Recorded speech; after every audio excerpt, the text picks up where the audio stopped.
I will call this having access. When I was in high school, when I hit 16 years old, I was required to take driver ed. So I was going to get a driver's license, driver's permit, okay? Even though I could not afford a car or the insurance. But every student was required to pass a course because eventually every student will drive a car. And they want to have the student properly trained to do it. Oh yeah, there were sticklers. I went to one of those sticklers thing. Very interesting school, considering what's going on today in high schools and grade schools and what have you. I went to a high school that had a pistol and rifle range in the basement. They had a big school along the basement. Yes. And I was from ROTC, yes, okay.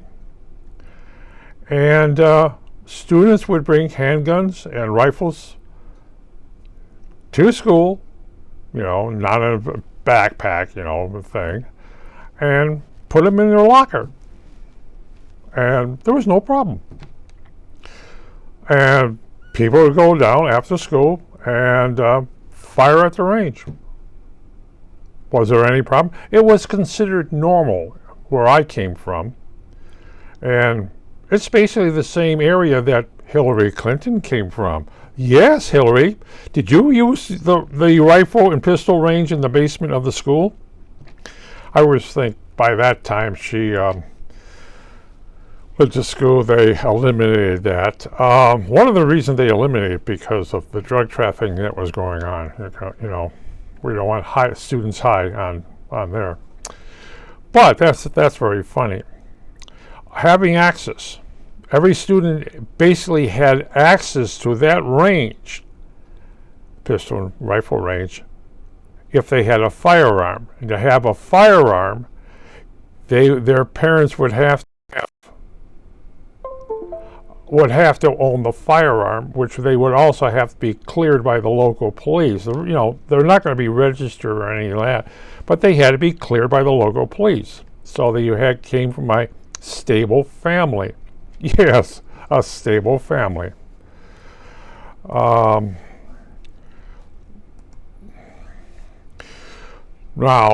I came from a poor family, and the only things I ever was able to have access to in dealing in firearms was a neighbor belonged to a black powder club firing muskets which is really interesting because it was a city park district archery range and black powder range, and they say you could only use black powder because the lead balls is going to go at a certain point. I did, as a teenager, fire it a couple times, even with cotton in the ear. I heard the bang, and I said, "No, I don't think so." And then you breathe in the smoke. And I said, "Oh no, I got worse enough hearing." Hey, it's being a misfit. Yeah, but that's all I was a thing. Of course, they never had the city police did have their own firing range, but again, if you used it, it's the whole thing about your gun has to be registered with the city police, which is what? Oh no, I'm not going to do it. Well, you have to, because you're going to be on their property by their rules. If you want access to their indoor range, you have to follow their rules. So a lot of people will say, "Oh, I'm not going to register my gun." Well, you're not going to be firing there then.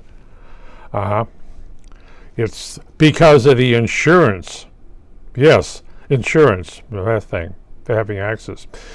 But when I was 21, if I wanted to buy a firearm, I had to wait until I was 21 to buy a firearm, okay? That's one of the rules. And I went to the local gun shop and I said, can I get a firearm? And they asked, why? Because, I have a firearm. Well, they showed me a whole list of guns. They say, you want something that doesn't make noise, a 22. So I asked the stupid question, if I take this to the local police range, can I rent it instead of buying it? And he said, sure.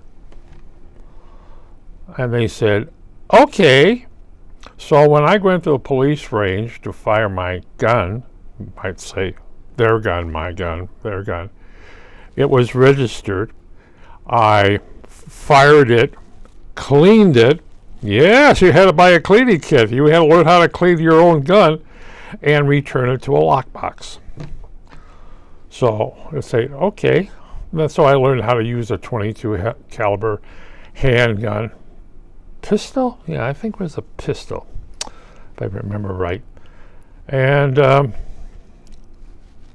better than buying.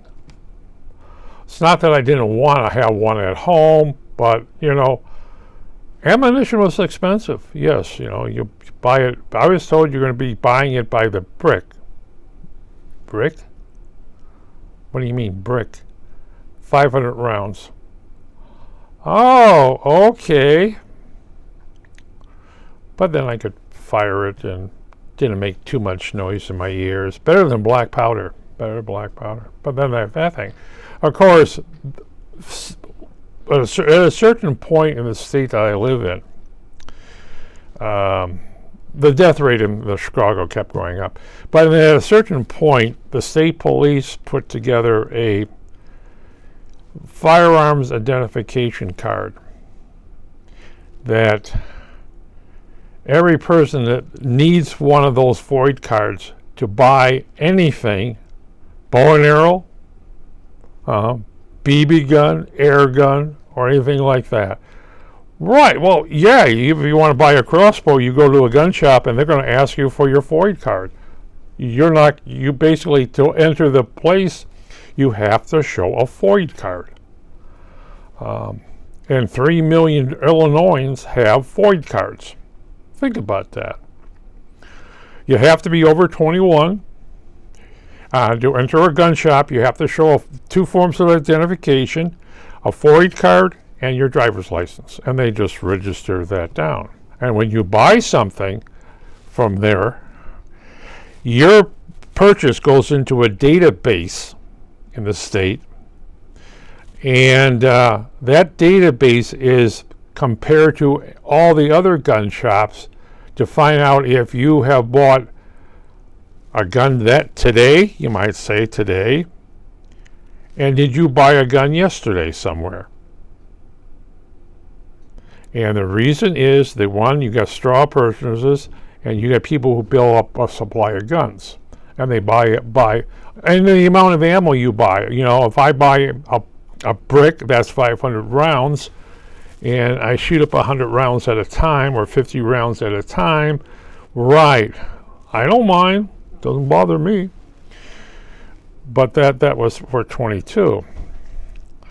And I still, my hearing is not the greatest stuff, but I do have cotton in my ears and big muffs up here, and you fire. And but I still, I'd rather rent their thing than go out and have to go out and spend $500 for a pistol that I very likely will never use. So I just rent a firearm, not from the police anymore. There's a gun shop that has their own pistol and rifle range. So that's when I go with other people. But I have to have a void card. In Texas, any clown could walk off the street, and that's what a clown did. Mentally retarded clown walked off the street, picked up a lot of ammunition, a lot of clips, and a couple of assault weapons, and then went and killed everybody and expecting to be killed himself. He's going to put up a big firefight, and The problem is the police should have gone in there and engaged him in a firefight. Oh, but the guy has assault weapons. You know what he can do with that? You can only shoot in one direction. And you got 20 guys running around there with guns. Oh, we got to clear out the school. But you didn't engage the guy in a firefight. You're supposed to engage the guy in a firefight. That's the way you were trained to do. Attack the gunman. You know, put a lot of lead in his position. If he has to keep his head down and he's going to be firing at you, he's going to point that rifle. Oh, he unloaded a clip. That's nice. Now he has to put in. While he's up putting in, hey, that he's going out from 1 point. But they left him alone for an hour. Boy, somebody's going to pay for that down there. Yeah, they're going to get sued. The city's going to get sued for not engaging in the guy. But again, in the state that I live in, to get access to a firearm, you need to have a FOID card. You have to prove that you can have a FOID card in the state of Illinois with the state police. You apply for a FOID card, and the state police goes to your city, your county, back to the state, of course, and to the federal government. They want to know about you. They want to know how many guns you have ever purchased in your life. And if you purchased any gun within the last 20 years, it's on their database. And they can tell you, well, gee, look at it. He has this much ammunition. And if you want to get a firearm from, say, Indiana or Wisconsin or something like that, the state police will check with those states to find out if you're in their database and if you've purchased guns or ammunition from them. And people who get caught is that I'm smarter than they are. I purchased a gun here, and then last week I purchased a gun over here. Well, if you're out of your county, okay, and you're somewhere else and you purchase a gun, that's a bing, and the gun store will simply ask, put your name is should we flag this person? Yeah. In Texas, I guess any bozo child, basically 18-year-old child, could go off the street and buy a gun without, well, this guy doesn't have any background. Well, even if you did a background check on the guy, you would find nothing. But he should have been in the database, and he wasn't. I don't think he was. I don't know about Texas law, but I would think, yeah. In Illinois, you're in the database. You buy a crossbow, you're in the, well, if you can get a crossbow, right?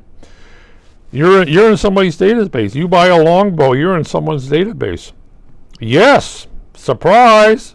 Oh, didn't you know? You're being watched. You thought Google and Facebook is bad? State's been watching you for a long time if you buy a firearm because they want to know. What do you belong to? If you belong to Illinois State Rifle Association, they know about it. If you belong to the National Rifle Association, they know about it.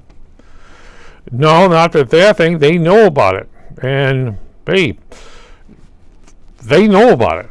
You don't yet. It's a little weird surprise person. They don't know. Or it is this way. The foreigner, which is, hey, this country's hated.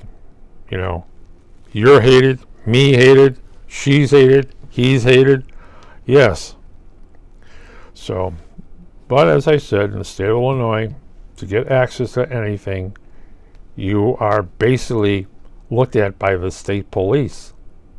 And if there's something in your background that doesn't register, or something you're doing now that doesn't register, like getting a lot of guns and ammo, they're going to pay you a visit. Surprise. Well, actually, ATF is going to pay you a visit. You better know it. Because you can't hide in this state. In Texas, well, what can I say? Having access or not.